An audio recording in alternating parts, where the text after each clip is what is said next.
Olá, eu sou a professora Isabel e o meu propósito é te ensinar a acelerar a alfabetização das crianças com deficiência intelectual. O nosso tema de hoje é 5 ações para você alfabetizar uma criança com deficiência intelectual que não fica quieta.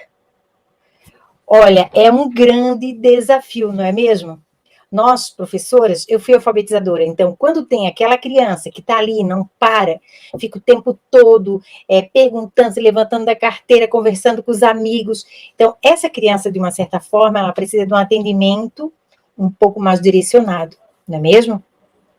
Lógico que a gente sabe que tem crianças que têm o TDAH e também apresentam esse tipo de comportamento. Então, hoje, eu vou pensar, de um modo geral, as crianças que não ficam quietas e também direcionar algumas ações para aquelas crianças que têm o TDAH, porque elas ficam com muita dificuldade de se alfabetizar, porque elas não conseguem se concentrar, elas não conseguem direcionar a sua atenção para aquilo que a professora está dando, certo? Então, vamos fazer uma discussão hoje aqui sobre isso. Então, como eu falei, são 5 ações. Dessas ações, eu vou falar 4, mas não são 5, são. A última ação, quem vai apresentar para nós é uma das mediadoras, a Gorete, que vai entrar com a gente daqui a pouco nesse encontro.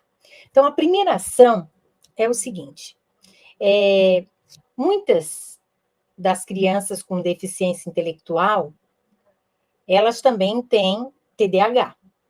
Elas não param, elas não ficam quietas, algumas pessoas até dizem que elas atrapalham a turma, não é mesmo? Mas a solução está na forma como a gente ensina essa criança e também na forma como a gente entende essa criança, sabe? Então, vamos pensar hoje, né, na criança com TDAH. A ideia que você tem sobre uma criança com TDAH, sobre o comportamento dela, define o seu olhar, o seu julgamento e a sua prática pedagógica. Por incrível que pareça, entendeu? Por mais que você tenha especializações, que você tenha cursos na área, a ideia que você tem desse diagnóstico TEA, ela vai marcar muito o seu olhar, a sua compreensão, o seu julgamento e a sua prática com relação a essa criança. Então, quando você for preparar a sua aula de alfabetização, uma letra nova, um som novo, certo? Você tem que ficar pensando em todas as crianças. Em todas as crianças. Se você pensa que todas as crianças vão permanecer 4 horas ali com você, escutando as suas explicações, isso é uma ilusão. As crianças não ficam. Ser criança por si só já é agitada. Algumas, né, o professor consegue manter uma certa organização, mas uma parte não consegue. Uma parte desses alunos, realmente, eles não ficam quietos. E você perde muito mais tempo falando, fulano, fica quieto, senta, para, escuta, do que propriamente a sua aula, certo? Então, assim, ó, as crianças que são mais agitadas, como a criança com TDAH, esse diálogo, essa conversa, isso aí não funciona nesse sentido de ser uma pedagogia mais rígida e mais desorganizada, vamos pensar assim, né? O que você tem que usar para ter a atenção e essa criança ficar quieta é usar o hiperfoco dela. O hiperfoco. Então, vamos imaginar, certo? Que a primeira ação é essa. É você colocar na sua prática pedagógica o hiperfoco para alfabetizar essa criança. Vamos pensar que o hiperfoco é animais. Beleza? Tem animal com todas as letras do alfabeto. Todas. É só você entrar no Google e vai dar nome de animais com todas as letras do alfabeto. Então, você vai ter ali todos os animais, as imagens, o habitat desse animal. Então, gente, você vai ter uma gama, né, de estratégias que vai fazer com que essa criança se concentre naquela atividade que você vai dar. Por quê? Está vinculado ao hiperfoco. O TDAH tem muito hiperfoco. E o hiperfoco do TDAH você vai usar para alfabetizar essa criança. Assim, é muito bom isso, tá? Quando você mostra para essa criança com TDAH que você está usando o campo de interesse dela, aí tá tudo de bom, né? Tá tudo de bom. Diminui muito, em torno de 80% a agitação dessa criança. E 80% é muito, é muito. Para quem não para, quieta, não é mesmo? Agora eu quero que você entenda que a criança com TDAH, ela funciona de outro jeito. Ela não funciona dentro de uma coisa muito linear, entendeu? O passado, o presente, o futuro, eles se misturam. Nunca estão separados. Tudo é o aqui e agora, tudo é agora. Então, o que acontece? Se você não traz o hiperfoco, ela não vai se concentrar. Ela vai continuar sendo agitada. E por mais que você diga para ela, olha, ontem tu já me incomodou, hoje está me incomodando de novo, e amanhã eu vou contar para o teu pai. Isso aí de ontem, hoje, amanhã, não tem sentido para elas. A organização temporal, a própria organização e a questão temporal é como se fosse uma curva que se mistura, não é uma linha.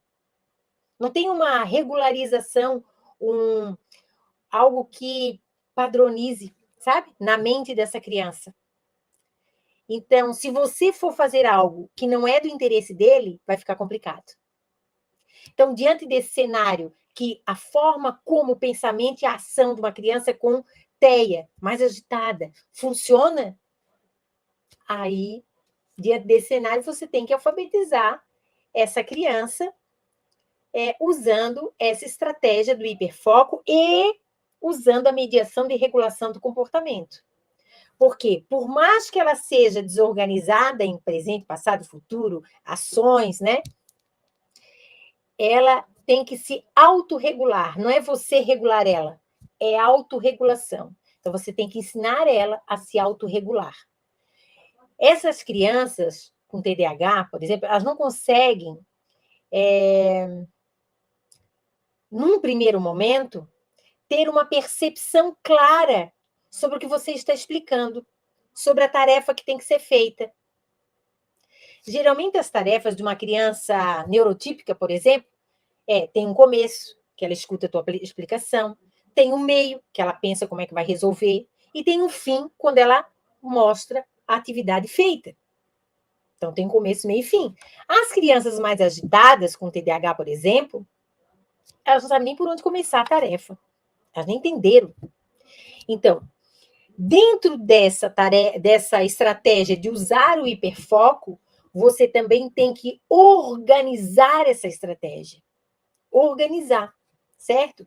E essa organização, ela está junto da sua ação enquanto mediadora, que você vai trabalhar muito, sempre, aquilo que ela não tem, que é a linearidade. Colocar uma organização, um passo a passo e um tempo. Então, a nossa ação de mediadora é usar o hiperfoco, usar essa organização e usar a organização também do tempo. Então, para alfabetizar uma criança com deficiência intelectual, você tem que usar isso. Você tem que usar o hiperfoco, e com esse hiperfoco você vai organizando esse comportamento dessa criança, mostrando para ela um passo a passo e usando que nesse passo a passo há um tempo, porque se ela demorar demais, ou se ela fizer muito rápido, isso tudo vai trazer um prejuízo. Então, nós temos que regularizar esse comportamento. Além disso, algo que funciona muito para regular esse comportamento dessa criança é você entregar as tarefas, né? Mediar as tarefas para essa criança, mas mostrar para ela um passo a passo, onde ela tenha um espaço na lateral para ir colocando, né? E assinalando aquilo que ela já fez. Então, ela vai botar ali um X, já fiz esse. Então, cada etapa, ela vai fazendo.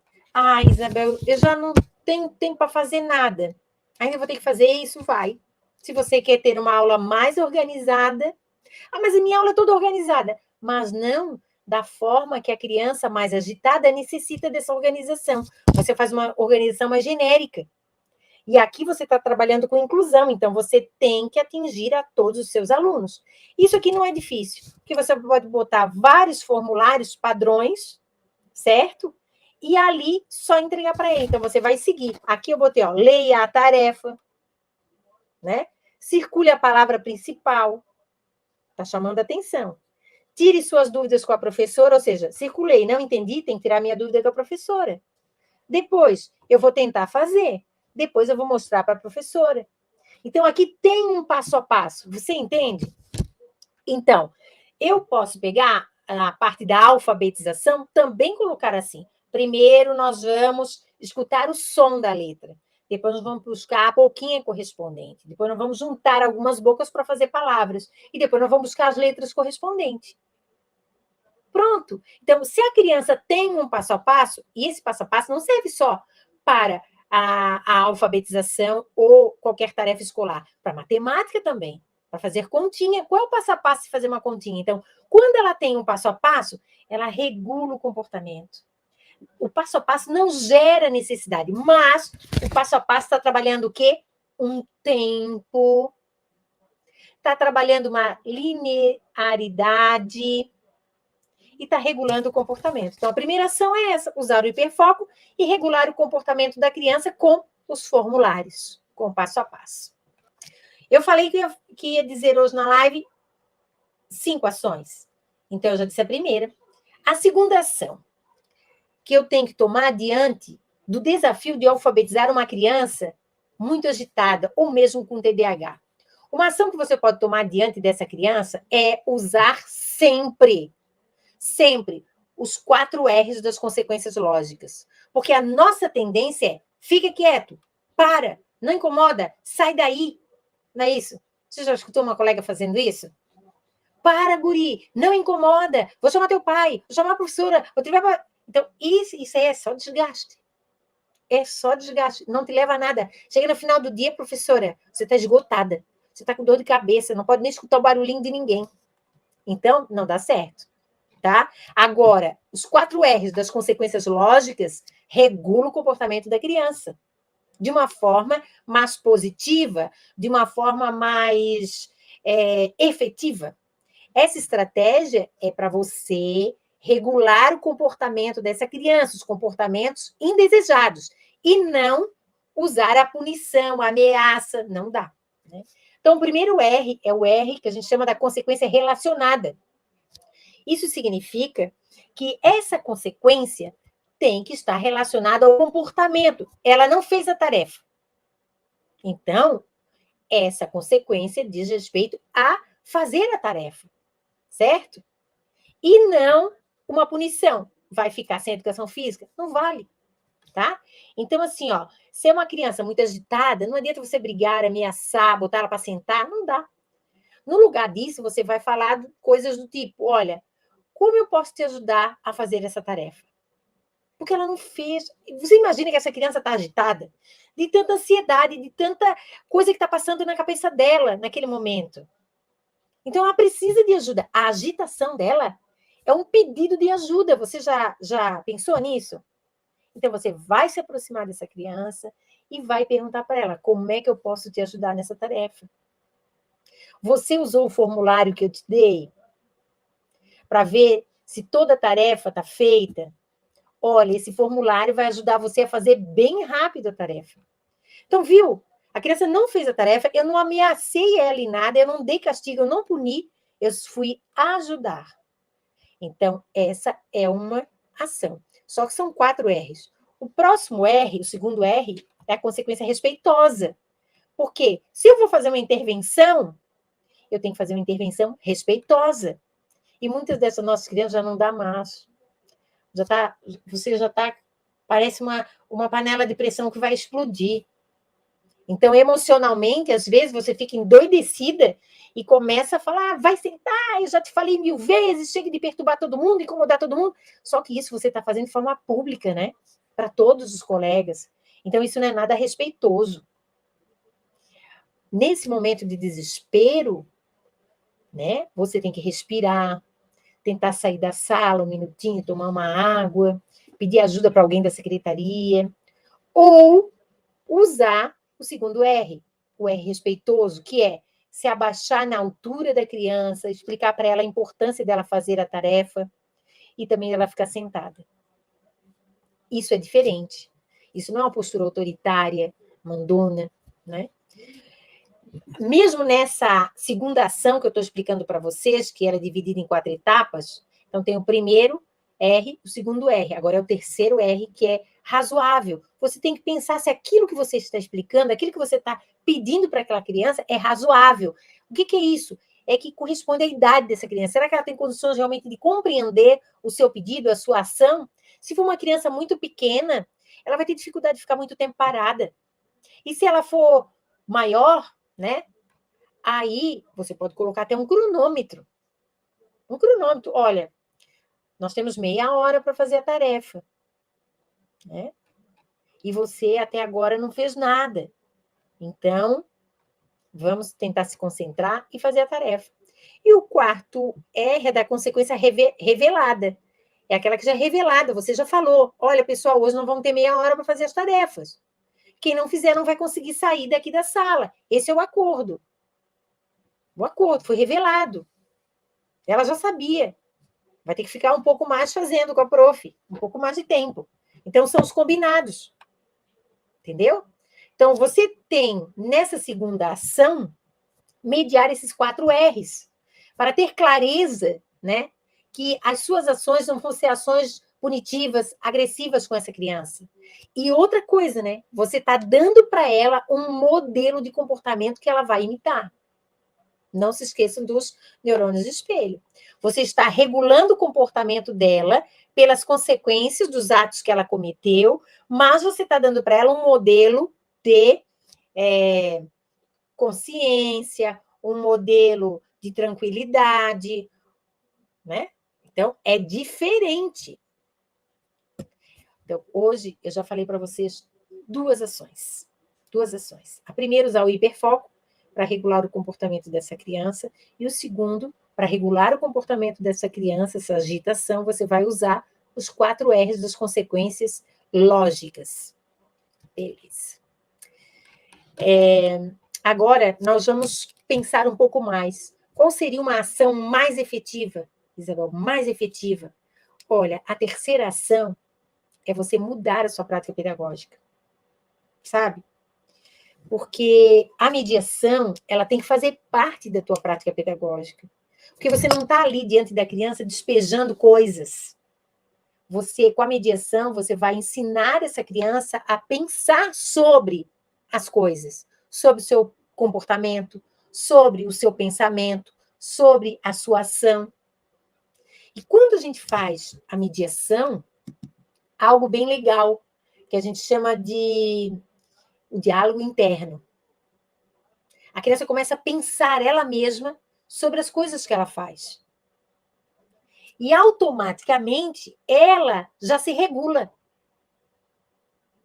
Ela já se regula. Vocês têm que experimentar isso.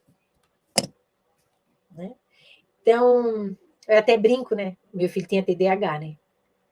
Às vezes ele chegava no carro e eu perguntava, e aí, como é que foi na escola? E hoje eu vou ter que ficar 2 dias sem celular. Ele fazia, eu não fazia nada de punição. Ele fazia, ele dizia, eu acho que hoje eu mereço ficar 2 dias sem celular, porque respondi meu professor, eu não deveria ter feito isso, ele me botou para fora da sala. Aí, o que eu fazia? Usava os 4 R's, conversava com ele, montava uma estratégia, pedia para ele ter um comportamento mais assim, mais assado, qual era o objetivo dele. Então, havia uma conversa, entendeu? Eu fazia ele pensar sobre. Pensar, tá, e se você não tivesse feito isso, como seria? Né? Qual seria a outra alternativa? Você poderia fazer isso diferente? Então, eu mediava. E a mediação, ela fazia... Ele já sabia que era errado o que ele tinha feito. Então, ele ficava pensando o que ele poderia, né, fazer para que ele lembrasse daquilo, talvez, ou né, para realmente regular o comportamento dele. Agora, se é para mudar a sua prática pedagógica, além de mediar para ensinar essa criança a pensar, você tem e fazer esse diálogo interno, tomar as suas decisões de forma consciente, você tem que usar algumas coisas práticas dentro da sala de aula. Uma delas é, você publica um calendário com as datas das entregas das tarefas, das provas, por exemplo, né? Use algo para, eu digo iluminação, mas não é uma lâmpada. Não é uma iluminação assim de lâmpada. É algo que vai trazer uma certa lucidez para a criança. Então, eu sempre digo, olha, professor, ele tem que ter sempre aquelas canetinhas de fluorescente, sabe? Porque isso vai iluminar. Então, chega lá na tarefa que o teu aluno com TDAH ainda não fez e vai lá na parte principal e risca. Olha, você ainda não fez essa tarefa. Olha aqui o que tem para fazer, ó. Então, você, de uma certa forma, você apontou, mas você deu um destaque, sinalizou algo para ele, chamou a atenção dele para aquela tarefa que ele ainda não fez. Agora, algo que muitas pessoas não concordam comigo, mas tudo bem. Eu não me incomodo. O que eu vou dizer para você é o seguinte: coloca no seu dia a dia algo que você consiga que a cada 20 minutos que essa criança está na sala de aula, que ela saia da sala. Por exemplo, fulano, vai lá na secretaria pegar um lápis. Beleza. Olha, fulano, vai lá encher a garrafinha da prof de água. Beleza. Olha, agora eu quero que você vá lá sacudir o meu apagador. Por que isso? Porque há uma interrupção naquilo que a criança com TDAH está fazendo, aquela criança que é mais agitada. E a saída da sala é como se ela se revigorasse, saísse daquele contexto e voltasse de novo, como se fosse um novo começo para ela. Isso funciona muito bem. Não é para ela ficar 1 hora lá fora. É fazer aquela ação e voltar. Dura 3 minutos, ela não vai perder nada. Ela não vai perder uma explicação. Mas ela vai dar um respiro. A própria criança vai respirar, vai ter um ar diferente, vai ver coisas. O cérebro dela vai começar, naqueles 3 minutos, a ver outras coisas. Entendeu? E não vai ficar concentrado naquilo que ela estava perturbando o tempo todo. Então, fazer esse intervalo a cada 20 minutos é muito bom. Tanto para você quanto para a criança. Desde que ela faça algo que realmente tem sentido. Por isso que você tem que colocar no seu plano, né? Tem que colocar isso no seu dia a dia. Agora, quando você explicar algo para a criança, para essa criança mais agitada, você tem que dizer calmamente um resuminho do que você falou. É como se você repetisse aquela explicação de uma forma bem calma e bem sintética. Sintética, e muita informação não adianta, não entra. Tem que ser poucas informações, tá? E apresentar isso sempre com intencionalidade. Olha, hoje eu expliquei para vocês uma letra nova. Sabe, a prof acabou de explicar uma letra nova que é muito importante. Então, te concentra nessa tarefa e aqui você tem que fazer todas essas tarefinhas aqui com essa letra ou formar palavrinhas, não importa. Também, algumas tarefas, você pode dar para essa criança um modelo. Um modelo. Então, tem que fazer palavras, tem que completar palavras. Então, você vai... A primeira é o modelo. E você vai dizer, ó, com a caneta. Aqui é o modelo. Você tem que pensar e fazer igual o modelo. Se essa criança tiver o acompanhamento de uma segunda professora, a segunda professora vai mediar o modelo. O que tem no modelo? O que tem de importante no modelo? O que deve ser seguido nesse modelo?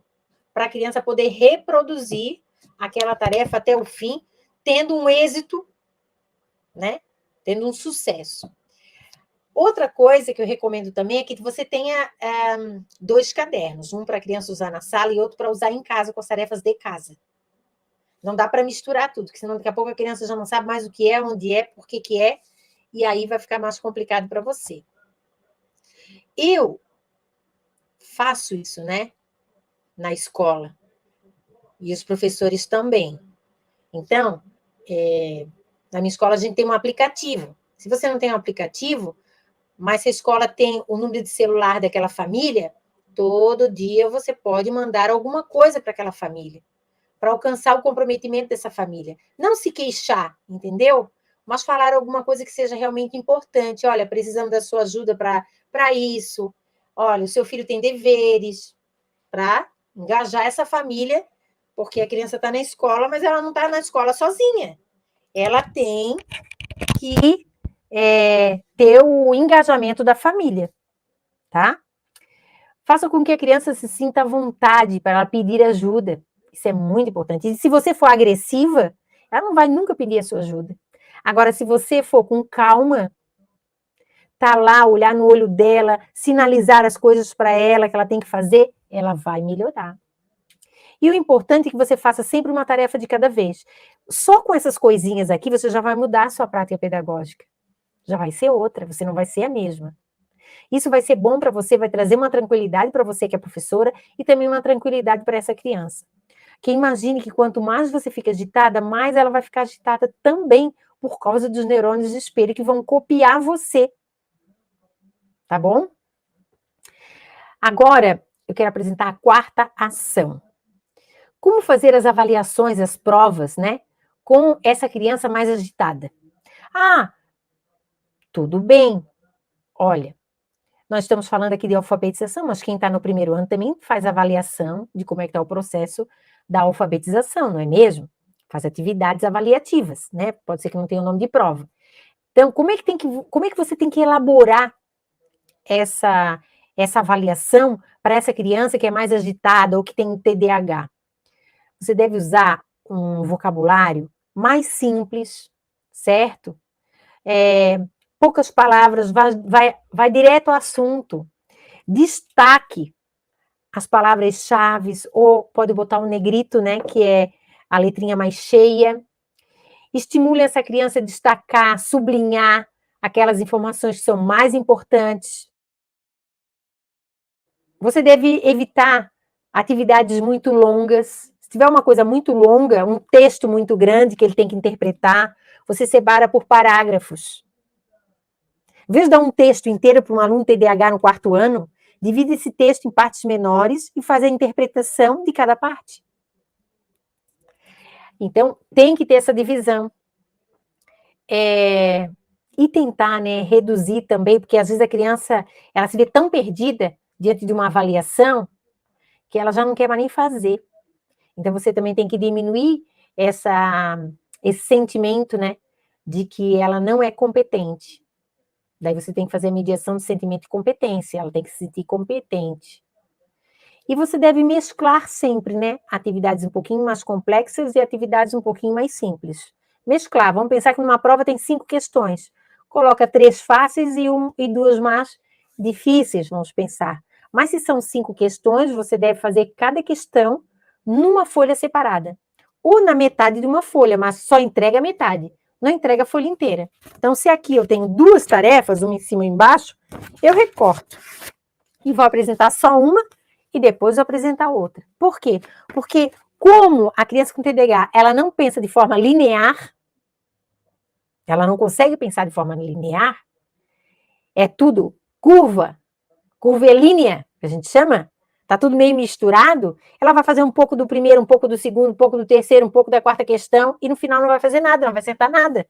Então ela tem que se concentrar na primeira, depois entrega a segunda, depois a terceira, a quarta, a quinta e assim vai. Certo? Agora vejam bem, o processo de alfabetização, ele é organizado, especialmente para alfabetizar uma criança com deficiência intelectual. O próprio processo de alfabetização, que a gente chama do método fônico mediado, que é o que eu uso, ele traz para essa criança essa regulação do comportamento. Por quê? Tem um passo a passo. E ela vai superando cada passo desse. Olha que maravilha, vai se sentindo a cada dia mais competente. Isso é muito bom. Eu falei aqui que eu ia fazer esse encontro com 5 estratégias, 5 ações que você poderia fazer, né? Não é mesmo? Eram 5. Eu apresentei aqui a primeira, que diz respeito ao hiperfoco, usar o hiperfoco na sua prática pedagógica para tentar alfabetizar essa criança mais agitada. A segunda ação é você usar as consequências lógicas. A terceira era você mudar um pouco da sua prática pedagógica, não é mesmo? Porque é necessário fazer essa mudança, mudar a sua prática pedagógica. E o quarto é questão de mudar também a forma como você avalia essa criança com TDAH ou uma criança mais agitada. E o quinto, então, vai ser diferente. O quinto, quem vai apresentar para vocês, é a minha mediadora de excelência.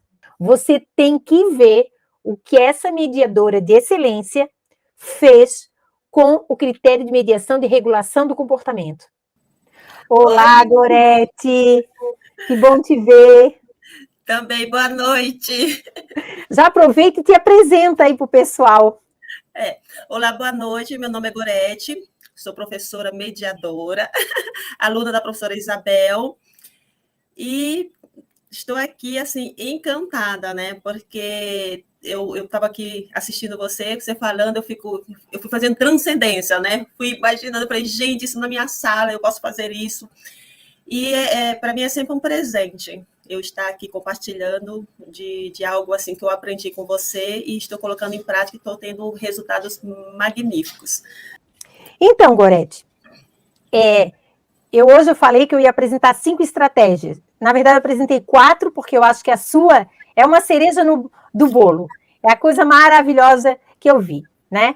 E o que acontece? Eu tinha muito conflitos, né? Bastante conflitos. Então, eu falei, gente, como é que eu vou usar essas estratégias de uma forma que não seja punitiva? Porque você foi falando sobre isso e o ano passado eu usei uma árvore da boa convivência.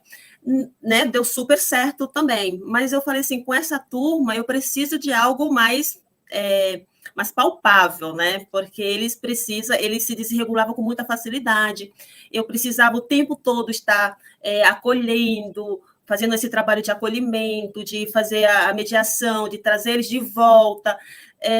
Porque assim, eu sempre trabalhei dessa forma, deixando as crianças cuidando desse espaço para que eles se sentissem seguros, acolhidos, e ao mesmo tempo tivesse condições de encontrar caminhos para sair rápido, né? Porque às vezes era conflito muito simples, mas que tomava uma dimensão que muitas vezes tomava muito o meu tempo de aula. Eu falei, gente, eu não vou conseguir dar aula desse jeito.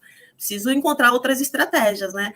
Então, estudando os módulos, pensei na caixa da calma, né? Eu falei, Olha, gente, vou criar uma caixa, porque a gente já tinha o nosso canto da calma, ou seja, aquele lugar que eles ficavam, eu acolhia, conversava e tudo mais, depois voltava. Teve uma vez, professora, que foi tão curioso que todos saíram da sala, porque tem um corredor que eu falo que é o corredor da alegria, que é um corredor que assim quer ficar conversando, ó, de repente está querendo conversar, você pode sair, dar uma volta. Então, teve uma vez que foi muito curioso que eles falaram, eu quero ir para o corredor da alegria. E todos quiseram. Eu falei, gente, eu preciso arrumar uma estratégia, senão eles vão...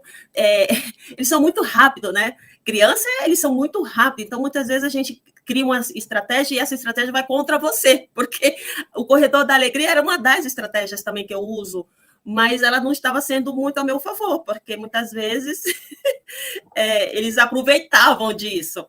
Agora, a Caixa da Calma, um sucesso, né? Tanto é um sucesso que tu as tá famílias... vendo aí o teu slide? Estou. Daí tu pode explicar, então, o que tem dentro dessa caixa? Então, olha aí, a Caixa da Calma é esse recurso aí, ó, tem a massinha, tem a canetinha, esse livro é o livro do Pedro Vira Porco Espinho, que é exatamente uma história, né, da criança que ela fica frustrada e ela vai virando porco espinho. Então, é uma história que eles já conhecem. E curioso que nessa caixa já tem o material preferido deles, né? Que é a massinha e o desenho. Só que o desenho e a massinha era algo que eu já usava antes de criar a caixa, em outros momentos. Então, eu falei, eu vou colocar dentro da caixa também, já que eu vejo que funciona, que eles gostam muito. Estou com saudade da mamãe. Principalmente segunda-feira, depois de um feriado, eles chegam um pouco mais murchinhos. Estou com saudade do meu pai, estou com saudade da mamãe. Então, eu uso o recurso do desenho, que ajuda muito. Tá? Então, faz um desenho para a mamãe, faz um desenho para o papai.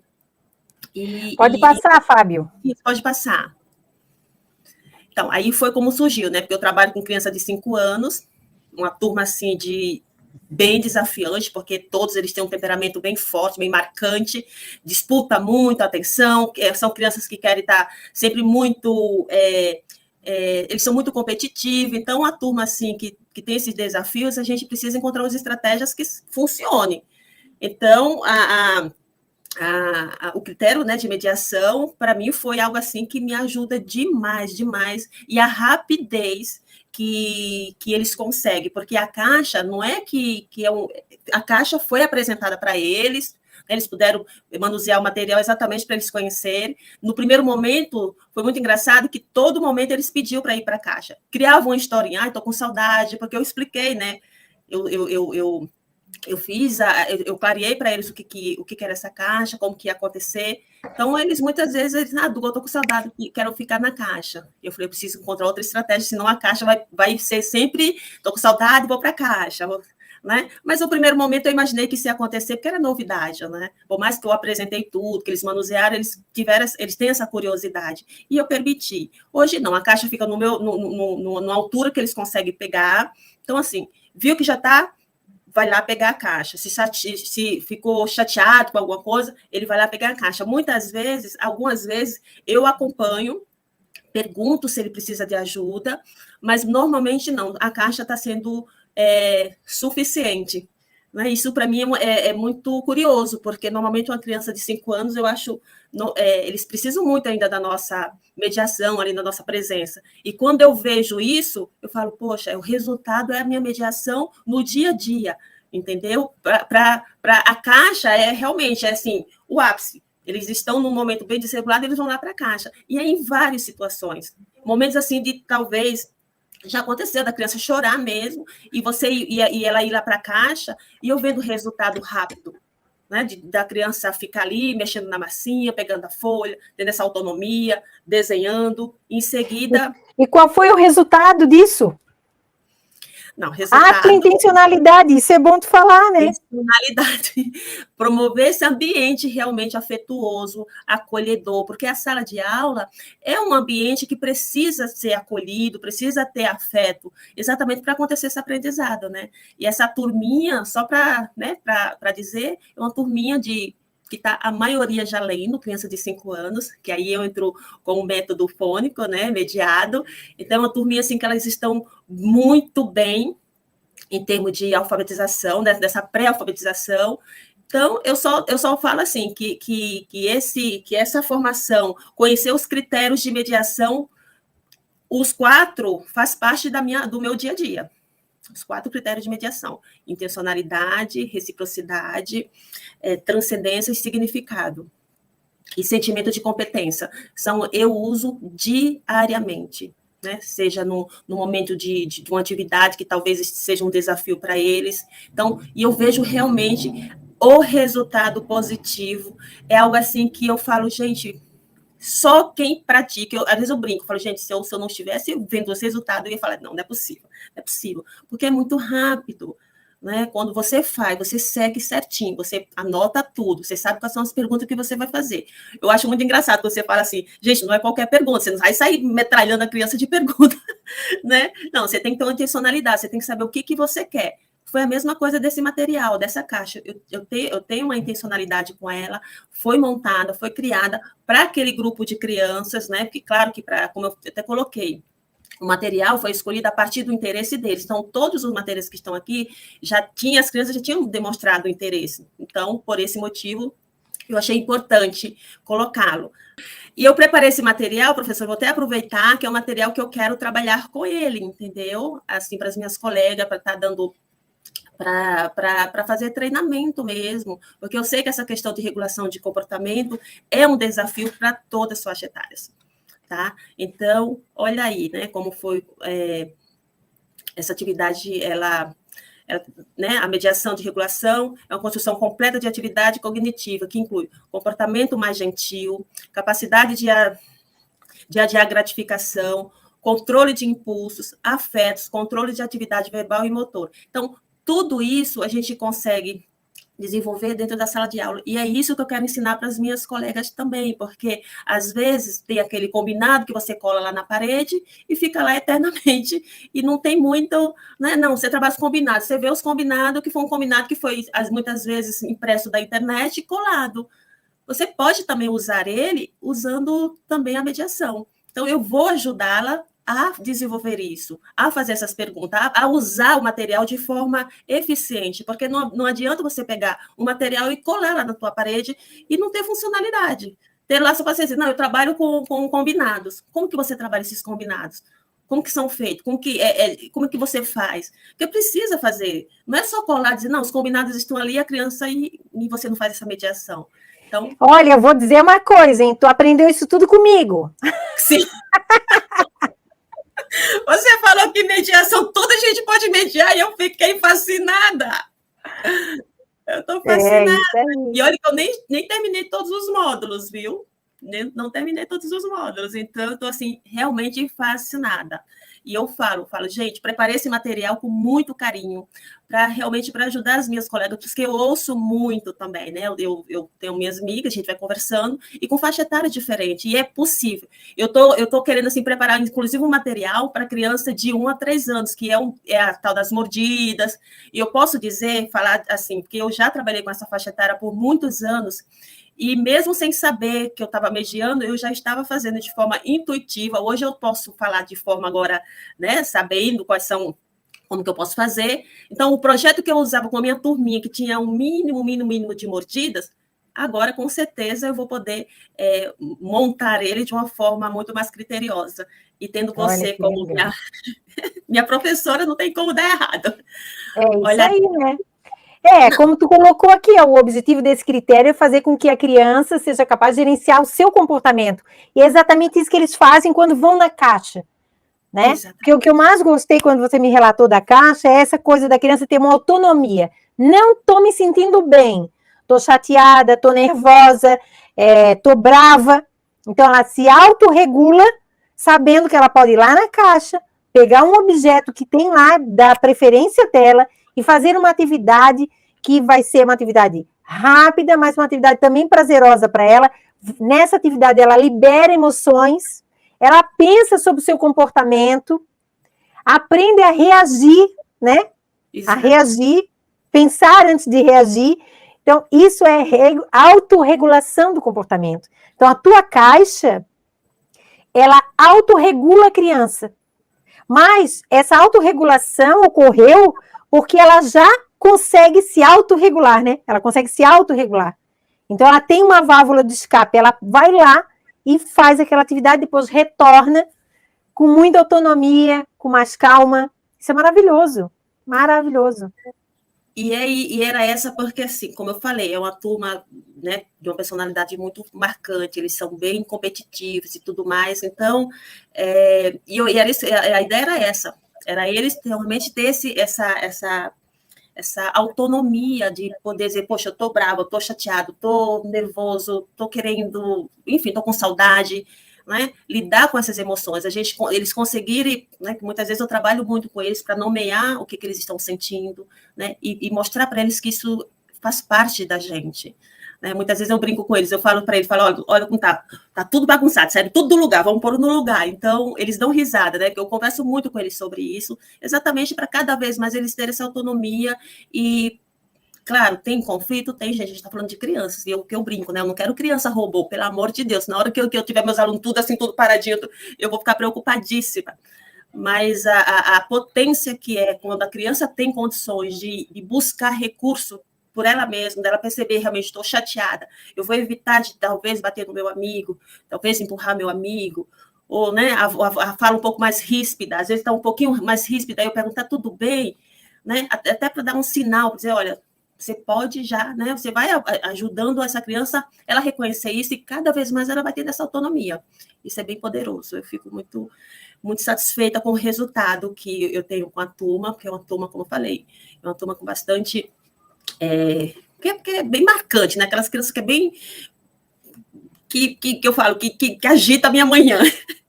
Que agita a minha manhã e eu sou fascinada por eles. Né? Hoje mesmo eu estou aqui bem cansada, que eu fui num passeio com eles o dia inteiro, mas é um presente estar aqui compartilhando e dizendo para vocês, é possível sim, é só fazer da forma que tem que ser feito, sentar, estudar, montar, mapear, não é pegar material e colar do nada, não, eu trabalho, a sala está pegando fogo, você não tem ideia, não, eu trabalho com combinado, mas não está dando certo, precisa rever esses combinados, precisa pensar em outras estratégias, porque essa turma mesmo, no início do ano, era bem desafiante. Eu fui lá construindo hoje, sabe, é uma relação de um cuidando do outro, de cooperação. E agora uma coisa que eu quero perguntar para ti, estou aqui borbulhando, que a gente não conversou ainda, né, sobre a nossa mentoria individual, mas com relação, eles já estão tudo alfabetizados já? Tudo lendo, professora. Tem acho que um aqui que eu estou trabalhando o sentimento de competência, porque ele já sabe ler, mas ele ainda está, sabe? Então, eu estou indo no sentimento de competência. E é muito lindo, sabe? É muito lindo quando você vê eles evoluindo, se desenvolvendo de forma prazerosa. Você não tem noção a disputa que é quando eu monto o texto dentro da sala que eles querem ler. Eles querem ler, porque eu uso a lousa muito, né? Então, eu coloco várias palavras. Gente, se eu não chamar todos, é um Deus nos acuda. Eu nunca vi uma coisa dessa, eles brigando para ler. Eu falei, gente do céu, eu vejo as professoras desesperadas, né? Alguns colegas, eu falo, gente, eu não tenho esse problema na minha sala. O meu é o contrário, eu tenho que tomar um cuidado, porque eles brigam porque eles querem ler, né? Olha Eles que maravilha. Tu me deixas muito feliz, muito orgulhosa, né? Porque de uma certa forma, é como se eu tivesse aí no teu lugar. Eu te ensinei a mediar. Então, é como se eu expandisse, porque eu nunca ia poder estar aí no teu lugar e no meu lugar ao mesmo tempo. Então, quando você aprende, você acaba mudando a vida de muitas crianças, tanto aquelas com deficiência quanto aquelas sem deficiência. Entendeu? Você acaba mudando, e muda a sua prática, né? Agora, eu posso dizer que você tem um olhar luxuoso sobre as crianças. Eu acho lindo isso, olhar luxuoso e que é possível, sabe, professora? É possível sim, tá? Não é o que a gente fala. Algo que você fala muito, que eu acho muito importante, que tem que partir da gente, tá? Esse interesse, primeiro ponto é a gente não duvidar de que aquela criança é capaz, independente de que né, se ela tem alguma deficiência ou não. Porque às vezes uma criança um pouquinho mais, né, mais lenta, o professor às vezes fica também, ele não aprende, ele é meio preguiçoso, né? Enfim, então, quando a gente, primeiro momento é acreditar que é possível. Isso eu não tenho dúvida, né? Eu olho para o meu aluno e falo, eu brinco muito, né? Porque eu acredito mais nele do que ele nele, né? Então, até como eu falei, tem alguns que eu tenho que trabalhar esse sentimento de competência. E eu acho o máximo, aquele mantra lá seu, eu acho o máximo, entendeu? Eu estou até para fazer um e colocar em algumas partes aqui da minha casa para eu ficar todas as manhãs, quando eu acordar, eu mesmo usar para mim. Que eu acho lindo demais. Olha, Gorete, faz pouco tempo que tu estás comigo, mais ou menos o quê? Uns 6 meses? Acho que menos. É menos 6 meses, deixa eu lembrar. É menos, professora. Não sei. Mas olha as transformações já acontecendo em pouco tempo, né? Olha, Gorete, gratidão, tá bom? Gratidão mesmo. Vai te preparando, vai trabalhando com formação de professores, sabe? Vai mudando a tua prática pedagógica, porque ela já é maravilhosa, né? Porque esse é o nosso objetivo. Fazer com que as crianças não tenham dificuldades na aprendizagem, que elas consigam aprender, que elas desenvolvam todo o seu potencial e que as professoras consigam mudar a sua prática pedagógica em pouco tempo, né? Foi o que aconteceu contigo. Foi o que aconteceu comigo, porque eu sempre entendi, e eu entendo que a criança, o aprender tem que ser gostoso, né? Porque outra coisa que às vezes a gente tem que tomar um pouco de cuidado, porque às vezes uma vez eu até fiz um questionamento com a professora, porque, atividade lúdica. E a criança não estava tão, vamos dizer assim, tão satisfeita no que estava acontecendo, né? Então, assim, lúdico para quem? Né? Quando a gente fala de lúdico, a gente está se referindo ao quê e para quem. Então, a gente tem que tomar muito cuidado, porque às vezes você fala, atividade lúdica. Eu preciso olhar para minhas salas e perceber se está sendo lúdico para eles, não para mim. Ao meu ver, que eu montei e disse, não, essa atividade é lúdica. Aí você vê seus alunos tudo desanimados, então, gente, lúdico para quem? Então, até isso, isso eu acho que me ajuda muito, entendeu? Usando os critérios de mediação, me ajuda muito a enxergar isso. Né? Porque eu quero desenvolver realmente essa vontade de querer aprender, porque eles estão começando, né, Pro? Estão começando. Eles estão começando. Então, se já for um fardo para eles, Meu Deus do céu, então como vai ser a vida acadêmica dessa criança? Vai ser um desastre, porque se no primeiro ano, no segundo ano, eles já estão arrastando, parecendo que...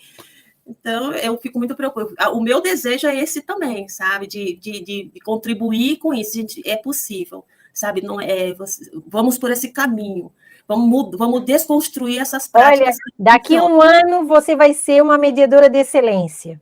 Vai estar dando palestras e fazendo muitas transformações aí, tá bom?